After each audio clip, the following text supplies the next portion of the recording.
Hi, can you hear me in the back of the room? Raise your hand if you can. Okay, great. Well, thanks everyone for coming. Welcome to our latest Tesla sort of service center plus. We're out in the field here, but we made it nice and roomy, so there's plenty of room to service cars and stock spare parts and that kind of thing. So I'm pretty excited to be here in Germany. I've been to Germany many times, and to be here and to make some announcements that I think you'll be pretty happy to hear. We're going to make a big investment in Germany. In fact, right now, Germany is our top focus in the world. So, yeah.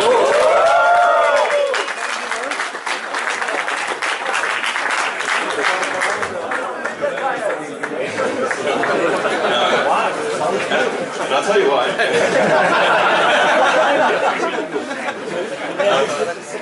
Okay, sure. Both. Both? Oh.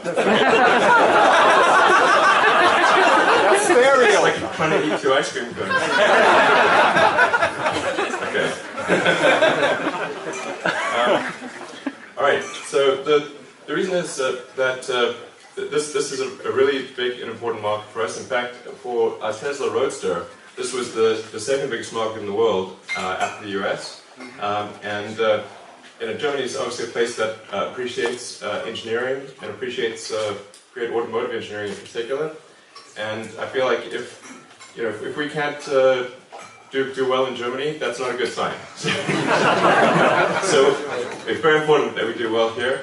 And for a very discerning buying public, and that's used to looking at the best in the world, we definitely have to do everything that's needed to succeed. So I actually think it's going to be long term for us. Still, even the second largest market in the world, third largest market after the US and China, and I think one of the highest in per capita sales as well. It's also a country obviously where you can go quite fast, which is really cool. In fact, I was just driving the Model S on the Autobahn on one of the unrestricted sections, and it was a lot of fun. But there are a few things I said I was going to announce. One is that for any buyers of the Model S, we're going to offer a free optional high-speed tuning. So if you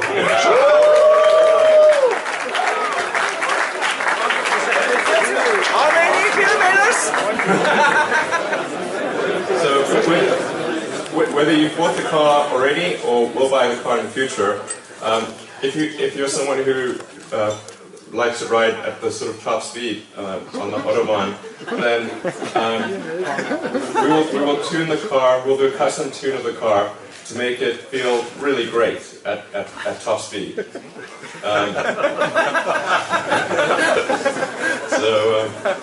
So most other parts of the world, it's driving at sort of over 200 kilometers an hour. You don't have to worry too much about that in most parts of the world. I can tell you in LA it's difficult to get above 50 kilometers an hour. But here it's important, so we want to make sure we take care of that. I'm actually going to send my top engineering team over here to tune it just right for the German road. So that's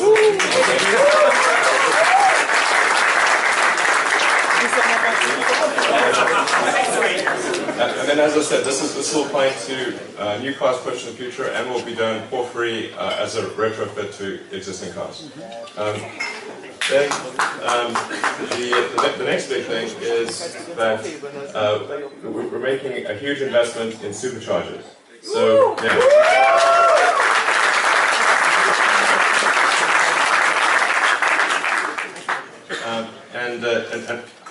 I've asked my team to accelerate the supercharger deployment as much as possible. So Germany is actually going to have the second highest number of superchargers anywhere outside of the US.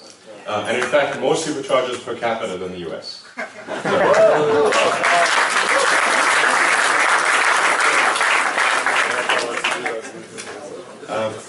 this is going to happen very, very rapidly. In fact, we're breaking ground right now on the first 6 superchargers, and then we're going to rapidly ramp that up to the point where, I mean, every quarter will probably double the number of superchargers all the way through the end of next year. So our goal is by the end of the first quarter, so by March next year, that more than half of the German population is within range of a supercharger, and that by the end of next year, it's 100%. Yeah.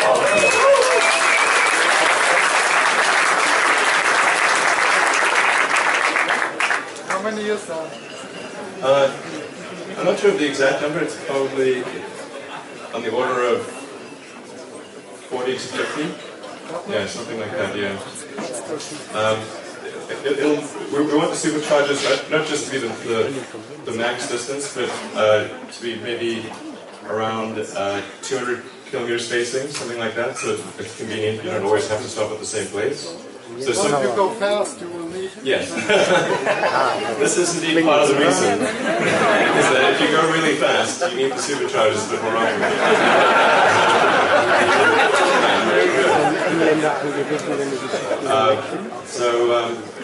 And there's also going to be a power upgrade, I should say, to the superchargers.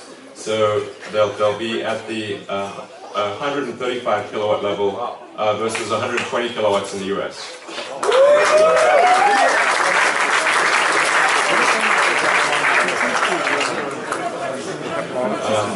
And I think there's upgrades beyond that will maybe take it even further.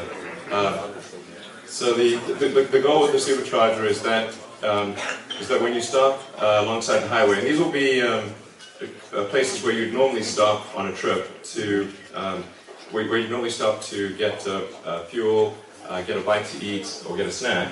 But there'll be a bunch of locations where you can park your car, and so you can park it, plug it in, and then get a bite to eat, hit the restroom, grab a coffee, be on your way, and your car is charged and ready to go. So you can be in and out in 20, 25 minutes type of thing.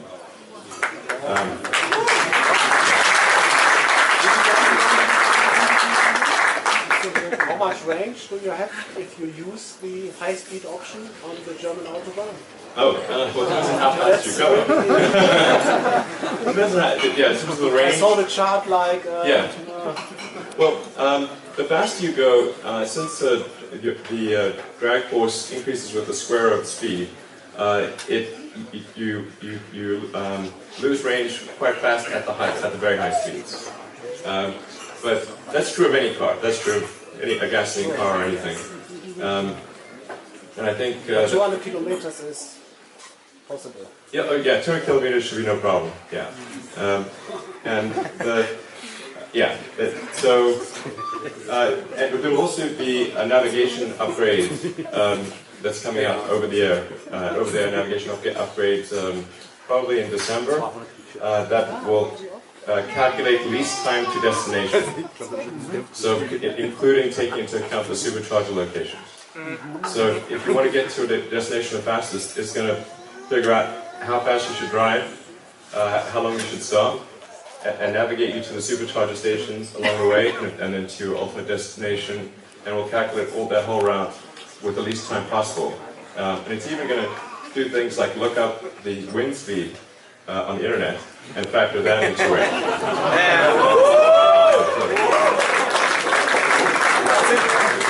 So take into account elevation, wind speed, and the weight of the car, and that kind of thing. So it should be very accurate. So big supercharger investment. Also a big service center investment. We're going to be expanding our service center coverage dramatically. In fact, even in the next few months, but certainly by the end of next year. By the end of next year, we expect to have probably 80% of Germany within about 100 kilometers of a Tesla service station. So,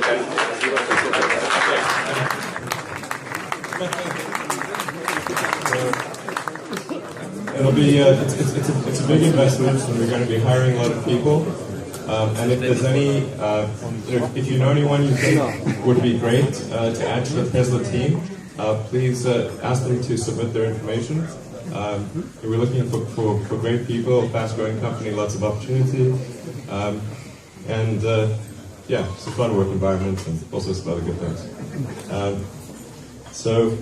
Those are the three main things that I wanted to announce. And there'll be kind of a press release with more detail that goes out on, I think, Thursday morning, with spelling out where some of the initial locations will be and that kind of thing, and giving maps.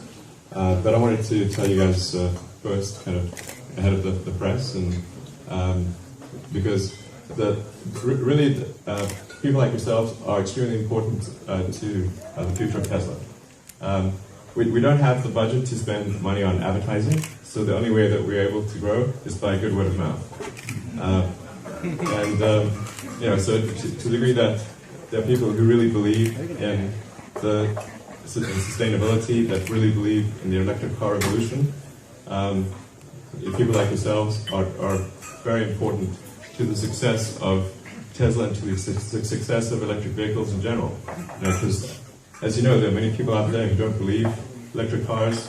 They think nothing is going to happen. If we have to overcome that negativity, otherwise it's going to be way too slow, and there will be tremendous damage to the environment as a result. So word of mouth is super important. It's vital, we need you to be able to go out there and talk to people that you know and say, hey, yeah, this electric cars, they're ready. It's time to make it happen. And then if the big car companies see that our sales are good, and that we are actually maybe we're taking a little bit of market share. I mean, we're a tiny company, so drop in the bucket. But if they see, oh look, people are buying these cars, then they will have no choice but to conclude that electric cars are the right way to go, and that will accelerate the transition to sustainable transport. So every time. Yeah.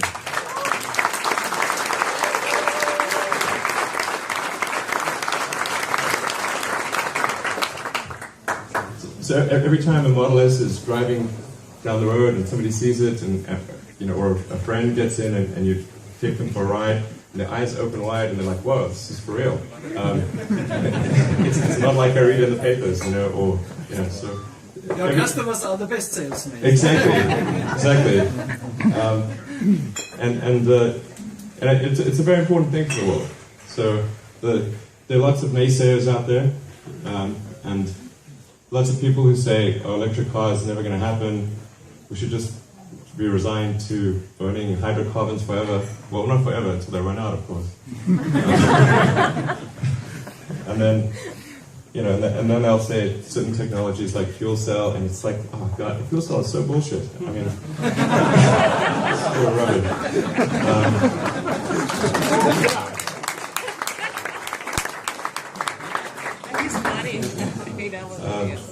The only reason they do fuel cell is because they don't really believe it. It's because it's something that they can.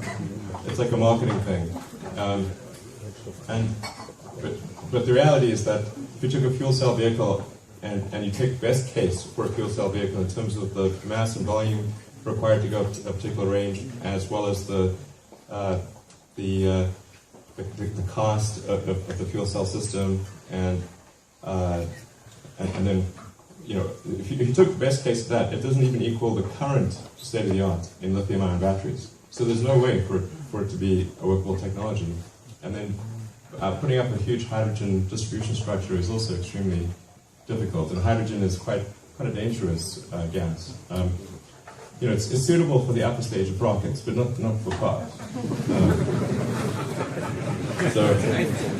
I think most of us saw the film Who Killed the Electric Car. Right, exactly. Most of us. Yeah, exactly. They. Do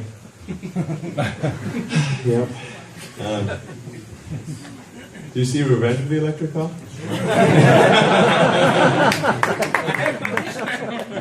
I have my vision too. Okay, great. Anyway, so it's really important that we work as fast as possible to accelerate sustainable transport. The sooner it happens, the less environmental damage that will occur. and the world will be in a far better situation. So that's what we're trying to do at Tesla. So that's really the goal. That's why we put so much time and effort into trying to grow the company. I can also say that every time somebody buys a Model S, they're helping pay for the mass market, lower cost car in the future. So every bit of money that we make, we don't issue dividends. We don't have high salaries. My salary is $1 a year. I spend it well there. I spend it well. And I have no shares. I do have shares.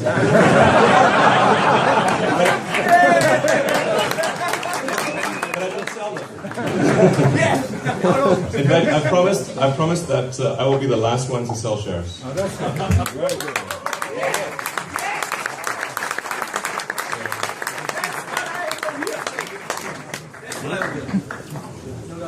Yeah, Captain should go down with his ship. Hopefully it's... Wait a second. Give the shares to The captain should be the last one to comfortably exit the ship.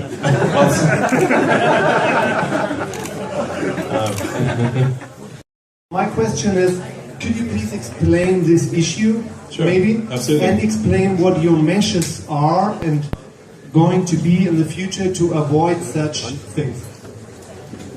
Sure. Well, we should probably... I wrote a blog piece which might be worth doing a translation and sending it out.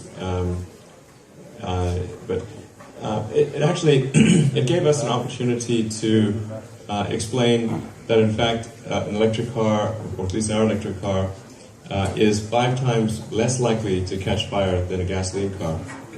So in this particular accident, it was a very peculiar accident where this guy drove over a piece that fell from a truck. It was a big curved piece of a fender, and it went under the car and then jackknifed up into the battery pack with a huge impact. And nonetheless, he was able to drive the car off the highway and then get out, and he wasn't even injured at all. And just the front portion of the battery pack caught fire. The net result is, he's fine. But if it had been a gasoline car, he could easily have been killed just because of the force of that impact would have potentially gone into the passenger compartment and hurt somebody. So the objective statistics right now are that the Model S is about 5 times less likely to catch fire than any gasoline car. So a typical gasoline car has 1 fire every 20 million miles, and our car is averaging 1 fire every 100 million miles.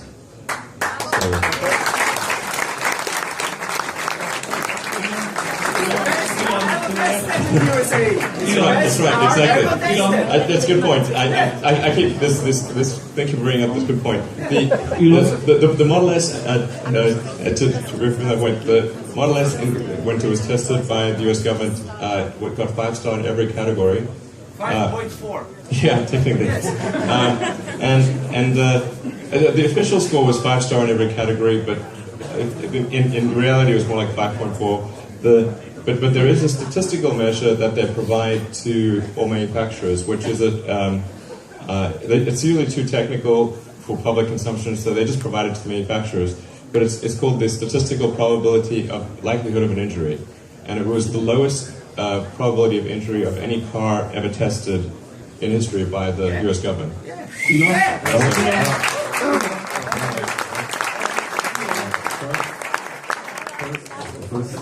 I'm Matt, I'm coming from Slovenia, I'm not from Germany, unfortunately. First, I would like to thank you that you enabled us to come 450 kilometers with 1 battery pack today. Oh, great, excellent.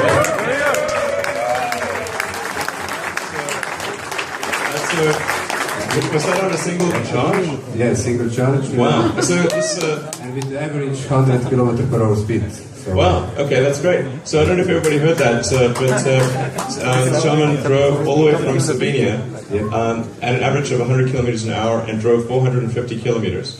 On a single charge, without recharging. And We already ordered 20 cars. Wow! Thanks. So, we actually developed the car sharing business model in Slovenia, and we would like to make Slovenia as soon as possible self-sufficient mobility case. So, my question first is related to that. We would like to build infrastructure with maximum radius 50 kilometers. Okay. As we are too small, even if 20 cars in 2 million people means like 3,000 cars in 300 million in US. We know we are too small to get supercharger as fast as Germany, but we would like to build it by ourselves. Okay. So the question is, can we approach to you and ask you for some idea how to manage it in best way? And the second is we are app of N. We already developed a few global apps, and we would like to develop apps for Tesla platform, but it's not open yet. It's not available for us. But I heard in history from yourself that it's going to be open, if I'm right. For developers? Yes, for developers. Yeah. Yeah. Thank you. The first order of business for as far as the car is concerned is to make sure that we have the core functionality in place. And that we've developed the software that allows it to be used in multiple markets around the world. So we do need to do multi-language support and a few other things. But I think we can probably open it up for development, I'd say maybe towards the end of next year, because then we will have done the local language implementations and local navigation implementations and so forth. There's a lot of localization software that's needed.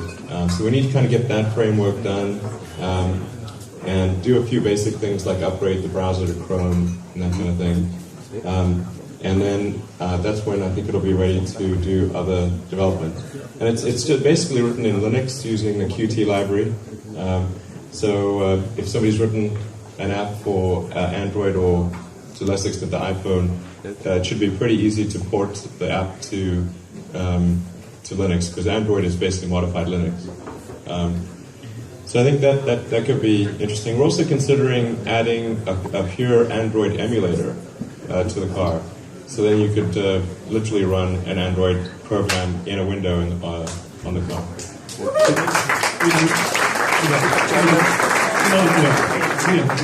Here, to the left, to the left. Okay, sorry. Unfortunately, I've got like lights in my face. Okay. Genetics and artificial intelligence. Although in both genetics and artificial intelligence, those are dangerous fields. You know, it may hopefully good, but maybe not. Elon, right here. Okay. Hello, Elon. I'm Florian. I have a green utility, so we do the same what you do to the big automotive companies. We do to the Aeons and RVs of this world. So, are you planning any cooperation with the green utility companies here in Germany to supply, so to enable your customers to have a green and clean electricity tone as well? We haven't done anything yet, but we certainly are open to ideas. So again, I'd maybe talk to Catherine, and if you have any suggestions, we'd love to hear them. Excellent. Thanks. Okay, thank you. Elon. Sorry, it's like... Yeah.